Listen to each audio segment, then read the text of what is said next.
Hey, our time lapse. You're probably wondering why this video is on here. Because there are time lapses in here. Years ago, in a previous life, when I worked as a geologist in Utah, Colorado, West Texas, all the places with oil. While I was out there, I was dreaming a lot, and I would just record my dreams with my phone. I'd wake up from a dream, and it was too amazing to just let go. And so I pull up my phone and I just started recording. One of the reasons why I really got into dreaming while I was working on the oil rig is the only way that I could, under contractual obligations to the oil companies I was working with, the only legal way that I could trip was to go to sleep and have a really awesome, vivid dream. That's the only way that I could stand that lifestyle of not being able to use cannabis. Geological Consulting, January 7th, 2021. I'm marching through a flooded grassland leading a tour group while introducing the area to them. This is the southeast, and it's very humid here. I take one step which lands on a dusty patch of hard, flat ground, explaining. This is the southwest. Behind you is the Chihuahuan Desert, a land that you will never visit because there's an invisible line going through the river there. And there's really nothing there for you to look at, so why bother going through the effort anyway? I lead the group of people who wear hard hats and high-vis clothing back to the road project. I've been consulting on this project for quite some time now. It's a good thing no one can see me giving a tour, lest they hit the secret alarm. Find the odd vehicle in this quadrant. I feel this project is pointless, as the road dead ends in a high caldera. The builders don't understand either, as no one uses road-based transport. Everyone commutes by drone. However, they arrogantly ignore the idea of different environments, unwilling to adapt to reality. I go back to work at a restaurant on the outside of a tourist town that is modeled after Westminster, designed to be one of the country's major metropolitan hubs. A model to the royal establishment containing only bars, restaurants, and entertainment venues. The restaurant I'm working at serves Middle Eastern food. I go out on a delivery requiring 2 cars. The leading car has collision avoidance. However, the driver likes using it at inappropriate times. He thinks it's so funny. His favorite thing to do? Steering into bridge support columns.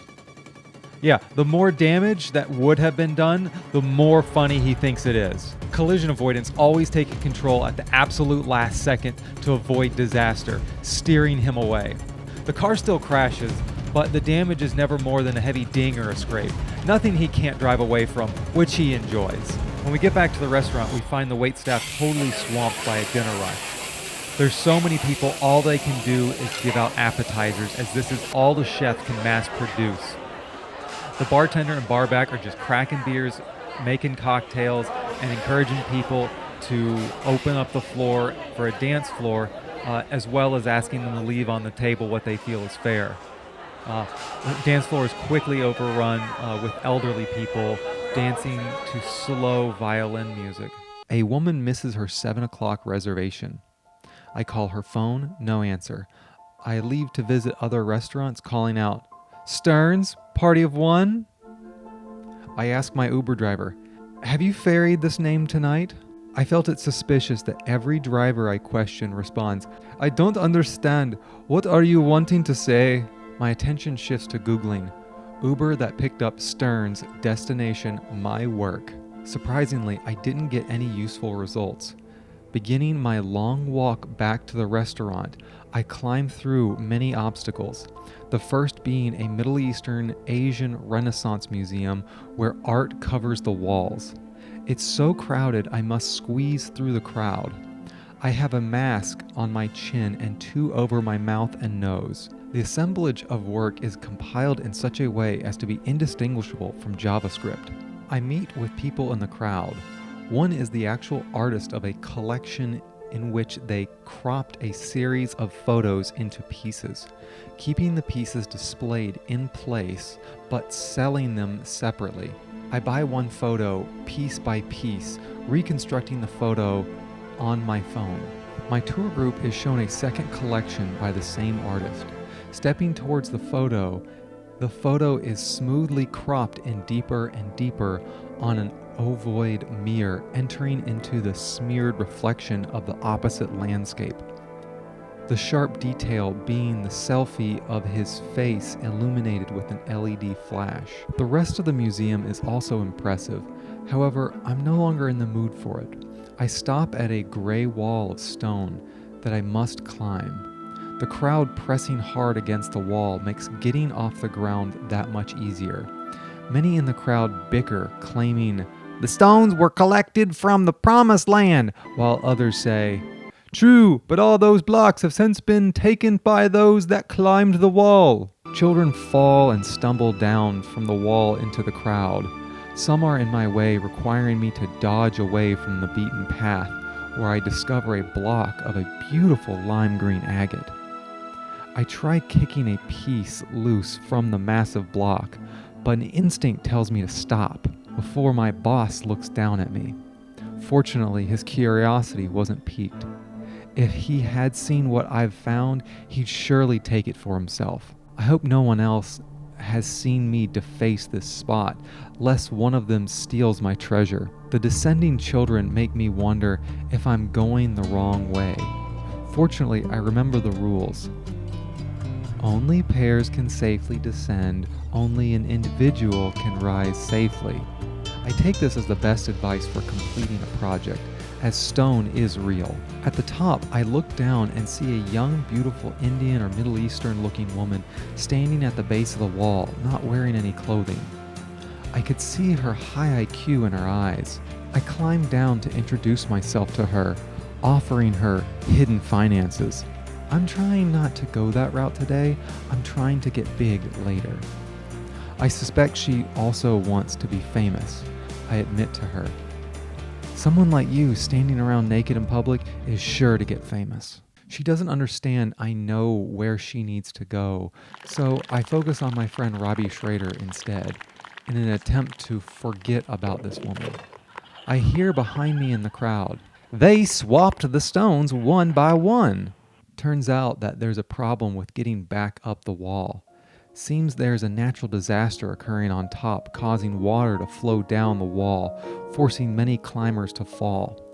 I suspect someone who should not have been allowed to stay on top has simply poured out their mop bucket in the wrong place as a joke.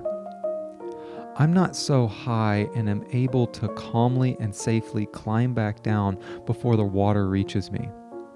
The woman walks away, but I notice a younger girl whom looks too young as her face doesn't match her physical development. I suspect she is her better cared for sister. She wears a polka dot bikini, her skin glowing in the sunlight and mop bucket mist. She is so photogenic I want to capture her image, but I lose interest in her. The museum's alarm helped out with that. Almost everyone has evacuated the museum, all but a pair of scientists who've been tasked with putting out the fire. However, all they've managed to do thus far is argue. High pressure. No pressure. I ain't a wizard, and you ain't the chief of police. As a detective, I represent the chief of police, and I've seen your wizardry. They're constructing a pump and hose from scratch as they brainstorm whilst the fire rages. Every idea they propose phases in nearby for just a moment, before blinking or morphing into a developing bubble, ultimately generating a pump with a brass handle. Low-pressure scientist declares, I want a fire closet in a hotel suite, and I don't care what management has to say about it. I'm willing to stake my reputation on this long hose. I'm done arguing and baiting. Use my clock arm. By long hose, I think he needs 12 or 14 feet, which is just long enough to reach his room. He coughs and throws up as he pulls the skin from his left arm as a complete glove. He wants his arm skin placed over the pump to use as a hose. I put it on as instructed and open the valve. The glove fills up with water, but it's not going anywhere. He suggests I cut off the fingers, but I know there's more flow than the fingertips can handle and suggest, how about I just cut it off at the wrist?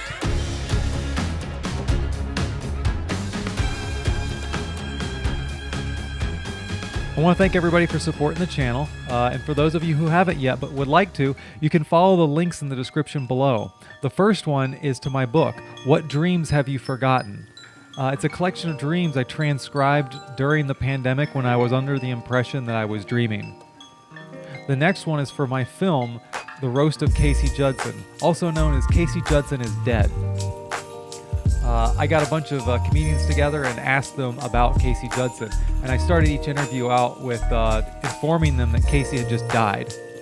Everybody in the club getting sleep.